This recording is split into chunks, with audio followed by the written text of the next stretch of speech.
জিয়ারডিসিস নিয়ে আজকে আলোচনা করব। সেটা হচ্ছে যে জিয়ার্ডিয়া ল্যাম্বলিয়া নামে একটা প্রোটোজোয়া থাকে। এই প্রোটোজোয়াতে কিন্তু এক ধরনের ডায়রিয়া হয়, এটাকে আমরা জিয়ারডিয়াসিস বলি। পেট ব্যথা হয়, অনেক সময় কিন্তু এটা ক্রনিক হতে পারে, দেখা যাচ্ছে দীর্ঘদিন ধরে আছে এবং তার ফলে কিন্তু ওয়েট লস বা ওজন কমে যেতে পারে।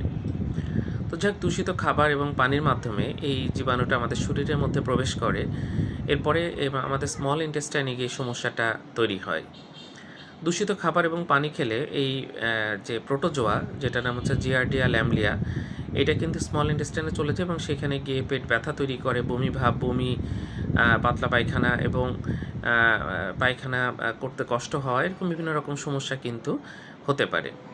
যাক, আমরা যদি স্টুল এক্সামিনেশন করি তাহলে এটা দিয়েই হয়েছে কিনা সেটা নিশ্চিত হওয়া যাবে, কারণ এর কাছাকাছি বেশ কিছু প্রোটোজোয়া আছে এবং সেগুলো দিয়েও কিন্তু এরকম ব্লাডি ডায়রিয়া হতে পারে এবং দেখা যাচ্ছে ক্রনিক ডায়রিয়া হতে পারে, অনেক দিন ধরে ডায়রিয়া হতে পারে, সেটা নিশ্চিত হতে হবে। এবং এটার জন্য নির্দিষ্ট ওষুধ আছে, সেই ওষুধ খেলে কিন্তু এটা একেবারেই ভালো হয়ে যায়। ধন্যবাদ সবাইকে।